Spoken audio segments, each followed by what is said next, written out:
വിശുദ്ധ യോഹന്നാൻ എഴുതിയ സുവിശേഷം അധ്യായം 5. ബേത്സദായിലെ രോഗശാന്തി. ഇതിനുശേഷം യഹൂദരുടെ ഒരു തിരുനാളിന് യേശു ജെറുസലേമിലേക്ക് പോയി. ജെറുസലേമിൽ അജകവാടത്തിനടുത്ത് ഹെബ്രായ ഭാഷയിൽ ബേത്സദ എന്ന് വിളിക്കുന്ന ഒരു കുളമുണ്ടായിരുന്നു. അതിന് 5 മണ്ഡപങ്ങളും. അവിടെ കുരുടരും മുടന്തരും തളർവാദക്കാരുമായ അനേകം രോഗികൾ കിടന്നിരുന്നു. 38 വർഷമായി രോഗിയായിരുന്ന ഒരുവൻ അവിടെ ഉണ്ടായിരുന്നു. അവൻ അവിടെ കിടക്കുന്നത് യേശു കണ്ടു. അവൻ വളരെ നാളായി കിടപ്പിലാണെന്ന് അറിഞ്ഞ് യേശു ചോദിച്ചു, സുഖം പ്രാപിക്കാൻ നിനക്ക് ആഗ്രഹമുണ്ടോ?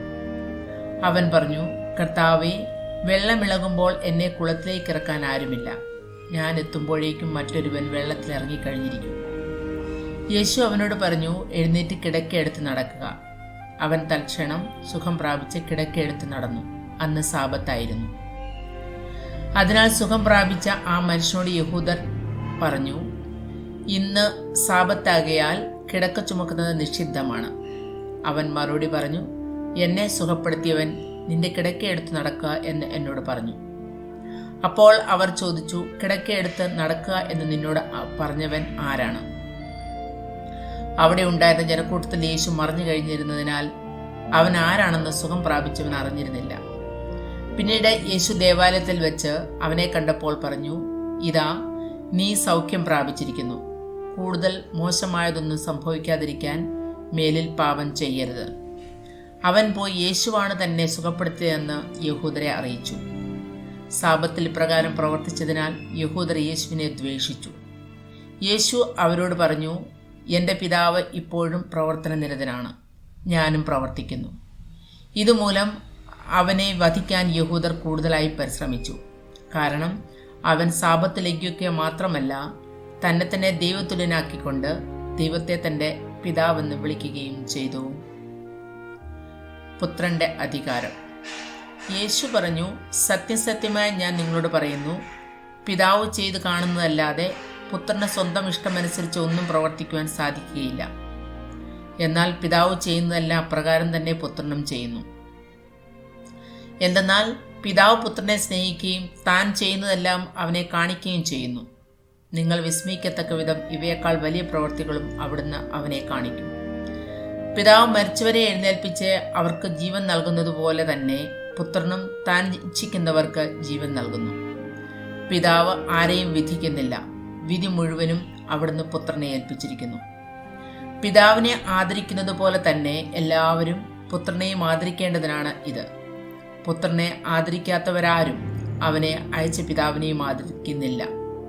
സത്യസത്യമായി ഞാൻ നിങ്ങളോട് പറയുന്നു, എൻ്റെ വചനം കേൾക്കുകയും എന്നെ അയച്ചവനെ വിശ്വസിക്കുകയും ചെയ്യുന്നവന് നിത്യജീവനുണ്ട്. അവന് ശിക്ഷാവിധി ഉണ്ടാകുന്നില്ല. പ്രത്യുത അവൻ മരണത്തിൽ നിന്ന് ജീവനിലേക്ക് കടന്നിരിക്കുന്നു. സത്യസത്യമായി ഞാൻ നിങ്ങളോട് പറയുന്നു, മരിച്ചവർ ദൈവപുത്രന്റെ സ്വരം ശ്രവിക്കുന്ന സമയം വരുന്നു, അല്ല, വന്നു കഴിഞ്ഞു. ആ സ്വരം ശ്രവിക്കുന്നവർ ജീവിക്കും. എന്തെന്നാൽ പിതാവിന് തന്നിൽ തന്നെ ജീവനുള്ളതുപോലെ പുത്രനും തന്നിൽ തന്നെ ജീവനുണ്ടാകാൻ അവിടുന്ന് വരം നൽകിയിരിക്കുന്നു. മനുഷ്യപുത്രനായതുകൊണ്ട് വിധിക്കാനുള്ള അധികാരവും അവന് നൽകിയിരിക്കുന്നു. ഇതിൽ നിങ്ങൾ വിസ്മയിക്കേണ്ട. എന്തെന്നാൽ കല്ലറകളിലുള്ളവരെല്ലാം അവന്റെ സ്വരം ശ്രവിക്കുന്ന സമയം വരുന്നു. അപ്പോൾ നന്മ ചെയ്തവർ ജീവന്റെ ഉയർപ്പിനായും തിന്മ ചെയ്തവർ ശിക്ഷാവിധിയുടെ ഉയർപ്പിനായും പുറത്തു വരും. യേശുവിന്റെ സാക്ഷ്യം. സ്വമേധയാ ഒന്നും ചെയ്യാൻ എനിക്ക് സാധിക്കുകയില്ല. ഞാൻ ശ്രവിക്കുന്നത് പോലെ ഞാൻ വിധിക്കുന്നു. എൻ്റെ വിധി നീതിപൂർവകവുമാണ്. കാരണം എൻ്റെ ഇഷ്ടമല്ല, എന്നെ അയച്ചവൻ്റെ ഇഷ്ടമാണ് ഞാൻ അന്വേഷിക്കുന്നത്. ഞാൻ എന്നെക്കുറിച്ച് തന്നെ സാക്ഷ്യപ്പെടുത്തുന്നെങ്കിൽ എൻ്റെ സാക്ഷ്യം സത്യമല്ല. എന്നെക്കുറിച്ച് സാക്ഷ്യം നൽകുന്ന വേറൊരാളുണ്ട്. എന്നെക്കുറിച്ചുള്ള അവൻ്റെ സാക്ഷ്യം സത്യമാണെന്ന് എനിക്കറിയാം. നിങ്ങൾ യോഹന്നാന്റെ അടുത്തേക്ക് ആളയച്ചു, അവൻ സത്യത്തിന് സാക്ഷ്യം നൽകുകയും ചെയ്തു. ഞാൻ മനുഷ്യരുടെ സാക്ഷ്യം സ്വീകരിക്കുന്നു എന്ന് വിചാരിക്കേണ്ട. നിങ്ങൾ രക്ഷിക്കപ്പെടേണ്ടതിനാണ് ഞാനിതെല്ലാം പറയുന്നത്. കത്തിജ്വലിക്കുന്ന ഒരു വിളക്കായിരുന്നു അവൻ. അല്പസമയത്തേക്ക് അവൻ്റെ പ്രകാശത്തിൽ ആഹ്ലാദിക്കാൻ നിങ്ങൾ ഒരുക്കവുമായിരുന്നു.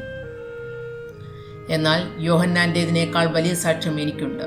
എന്തെന്നാൽ ഞാൻ പൂർത്തിയാക്കാനായി പിതാവ് എന്നെ ഏൽപ്പിച്ച ജോലികൾ, ഞാൻ ചെയ്തുകൊണ്ടിരിക്കുന്ന ജോലികൾ തന്നെ പിതാവാണ് എന്നെ അയച്ചതെന്ന് സാക്ഷ്യപ്പെടുത്തുന്നു. എന്നെ അയച്ച പിതാവ് തന്നെ എന്നെക്കുറിച്ച് സാക്ഷ്യപ്പെടുത്തിയിരിക്കുന്നു. അവിടുത്തെ സ്വരം നിങ്ങൾ ഒരിക്കലും കേട്ടിട്ടില്ല, രൂപം കണ്ടിട്ടുമില്ല. അവിടുന്ന് അയച്ചവനെ നിങ്ങൾ വിശ്വസിക്കാത്തതുകൊണ്ട് അവിടുത്തെ വചനം നിങ്ങളിൽ വസിക്കുന്നില്ല. വിശുദ്ധ ലിഖിതങ്ങൾ നിങ്ങൾ പഠിക്കുന്നു, എന്തെന്നാൽ അവയിൽ നിത്യജീവൻ ഉണ്ടെന്ന് നിങ്ങൾ വിചാരിക്കുന്നു.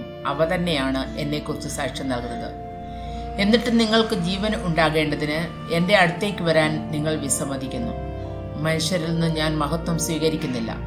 എനിക്ക് നിങ്ങളെ അറിയാം. നിങ്ങളിൽ ദൈവസ്നേഹമില്ല. ഞാൻ എൻ്റെ പിതാവിൻ്റെ നാമത്തിൽ വന്നിരിക്കുന്നു, എന്നിട്ടും നിങ്ങൾ എന്നെ സ്വീകരിക്കുന്നില്ല. എന്നാൽ മറ്റൊരുവൻ സ്വന്തം നാമത്തിൽ വന്നാൽ നിങ്ങൾ അവനെ സ്വീകരിക്കും. പരസ്പരം മഹത്വം സ്വീകരിക്കുകയും ഏകദൈവത്തിൽ നിന്ന് വരുന്ന മഹത്വം അന്വേഷിക്കാതിരിക്കുകയും ചെയ്യുന്ന നിങ്ങൾക്ക് എങ്ങനെ വിശ്വസിക്കാൻ കഴിയും? പിതാവിൻ്റെ സന്നിധിയിൽ ഞാനായിരിക്കും നിങ്ങളെ കുറ്റപ്പെടുത്തുന്നത് എന്ന് നിങ്ങൾ വിചാരിക്കേണ്ട. നിങ്ങൾ പ്രത്യാശ അർപ്പിച്ചിരിക്കുന്ന മോശയായിരിക്കും നിങ്ങളെ കുറ്റപ്പെടുത്തുക. നിങ്ങൾ മോശയെ വിശ്വസിച്ചിരുന്നെങ്കിൽ എന്നെയും വിശ്വസിക്കുമായിരുന്നു, കാരണം എന്നെക്കുറിച്ച് അവൻ എഴുതിയിരിക്കുന്നു. എന്നാൽ അവൻ എഴുതിയവ നിങ്ങൾ വിശ്വസിക്കുന്നില്ലെങ്കിൽ പിന്നെ എൻ്റെ വാക്കുകൾ എങ്ങനെ വിശ്വസിക്കും?